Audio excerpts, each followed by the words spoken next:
থেকে সকালে না এই যে খেলাধুলার ইয়ে দেওয়া হইতেছে, পুরস্কার দেওয়া হইতেছে, একজন ট্রফি নিয়ে ওই দিকে যাইতে পারতেছিল না। আজকে আরফান ফ্যাক্টরি ডেতে সবাইকে স্বাগত জানাই। আর যতদূর চৌকে ওই যে এই পর্যন্ত ছেলেদের আর এই পর্যন্ত আপুদের বসার ব্যবস্থা করা হয়েছে, তাই না? ভালো হয়েছে। তবে আপুরা যারা আসছেন বাচ্চা কাচ্চা নিয়ে আসছেন দু একজন, আমি দেখলাম তাদেরকে একটু সামলে রাখবেন।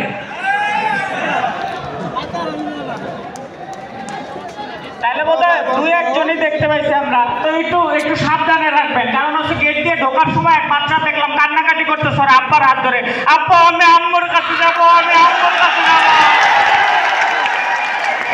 আব্বা আমারে আম্মার কাছে নিয়ে যাও। ওর আব্বা ওর কোনোভাবেই বুঝাইতে পারতেছে না, দেখ বাবা এই মহিলাই তোর আম্মা, আজকে মেকআপ করছে তাই চিন্তা করছে না।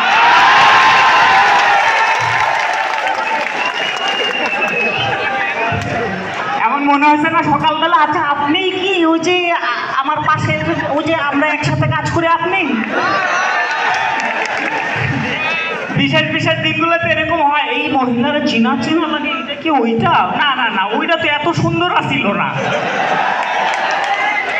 তবে ভাই মেকআপ নিয়ে এত মেয়েদেরকে পচানোর কিছু নাই, এটা আমরা ছেলেরাই চাই। কারণ আমাদের ছেলেদের দুইটা সমস্যা, এক হচ্ছে বউয়ের মেকআপের খরচ সহ্য হয় না, আর দুই মেকআপ ছাড়া বউই সহ্য হয় না। বিবাহিত কারা কারা এখানে?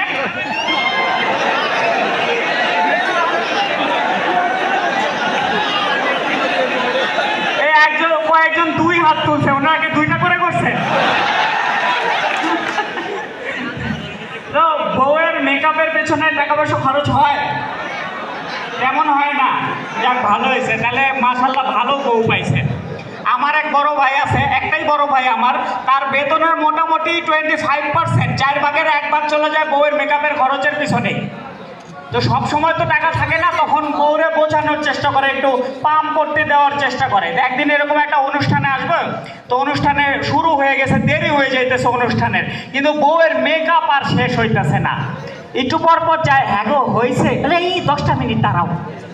আবার ভাই 15 মিনিট পরে ঘুরে আসে, হ্যাঁ গো হয়েছে, আর 10টা মিনিট দাঁড়াও। আবার একটু পরে ওইদিকে অনুষ্ঠান শেষ হয়ে যাইতেছে, ভাই এই হ্যাঁ গো হয়েছে, আরে বললাম না 10 মিনিট দাঁড়াও, 15 মিনিট পর পর বিরক্ত করো কেন? এবার ভাই একটু পটানোর চেষ্টা করতেছে, বুঝছো ওইভাবে হবে না, বলে আরে তুমি যেরকম দেখতে, তোমার তো আসলে মেকআপের দরকার নাই। তো পাম পট্টি মারলে ভাবিরা একটু গলে,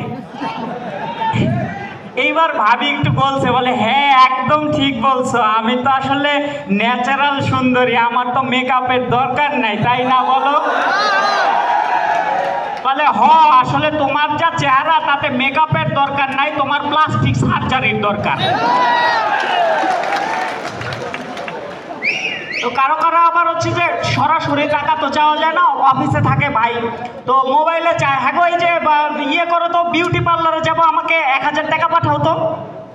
এবার এক বড় ভাই করছে কি, ও বিউটি পার্লারে যাও, আচ্ছা আমি দাঁড়াও তোমার এখনই টাকা পাঠাইতেছি। তো মোবাইল থেকে টাকা পাঠাইছেন মোবাইলের অ্যাকাউন্টে। একটু পরে যখন ভাবি আবার কল করছে, এই তোমার কাছে 1000 টাকা পাঠাইছি, তুমি তো ভুলে 10,000 টাকা পাঠাই দিছো। বলে না না, ওইটা আমি ভুলে পাঠাই নাই বেবি, আসলে ওইটা আমি ইচ্ছা করে পাঠাইছি। বলে কেন? বলে তোমার যা চেহারা 1000 টাকায় বিউটি পার্লারে কিচ্ছু হবে না। শুধুমাত্র যে কি লিপস্টিকের কি বললো লিপস্টিক একটু দামি দেখে কিনে দেওয়া উচিত, অর্ধেক তো আপনারাই খায় ফেলান।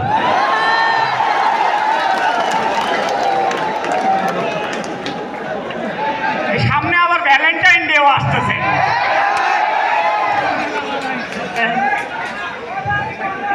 কবে সেটা? ওরে বাবা, এটা সবাই জানে 14ই ফেব্রুয়ারি। বলেন তো বাবা দিবস কবে? এটা কেউ জানে না। এটা ভালোবাসার দিবস আছে, গার্লফ্রেন্ড নিয়ে ঘুরতে টুরতে যাবে, এটা সবাই জানে। আমি গতবার ভ্যালেন্টাইন ডেতে আমার গার্লফ্রেন্ডের সাথে ব্রেকআপ হয়ে গেছে। আরে এত কিছু দেওয়া যায় নাকি একদিনে?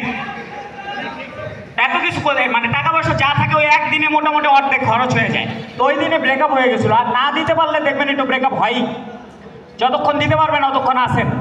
তো আমি চিন্তা করছি কোনো সমস্যা নাই, একাই আমি ঘুরে বেড়াবো। আজকে ভ্যালেন্টাইন ডে একটা বছরের একটা দিন তো আমি একাই ঘুরবো, একাই এনজয় করবো, একাই মজা করবো। ওটা বলবো সিঙ্গেল পোলাপান। আমি চিন্তা করছি কি একটা ডিজে পার্টি হয় যেসব হোটেল টোটেল রেস্টুরেন্টে, আমি ডিজে পার্টিতে যাবো। তো একটা হোটেলে গেছি সিএনজি নিয়ে, একটা হোটেলের সামনে গিয়ে নামছি, দেখলাম ঠিক আমি নামছি আমার সামনের সিএনজি থেকে আমার গার্লফ্রেন্ড আরেক পোলার হাত ধরে নামছে, ভিতরে চলে যেতেছে। তো নিজের চোখের সামনে এই দৃশ্য কি সহ্য করা যায়? নিজের গার্লফ্রেন্ড আরেকজনের হাত ধরে চলে যেতেছে। তা আমি চিন্তা করলাম ওর একটা উচিত শিক্ষা দিতে হইব। আমি ওই সামনের সিএনজিওয়ালারে গিয়ে ধরছি, এই ভাই এই মাত্র যেই মহিলাটা আপনার সিএনজি থেকে নামে ভিতরে গেল ও হইলো আমার গার্লফ্রেন্ড, করলে পাত্তা দিব না। আমি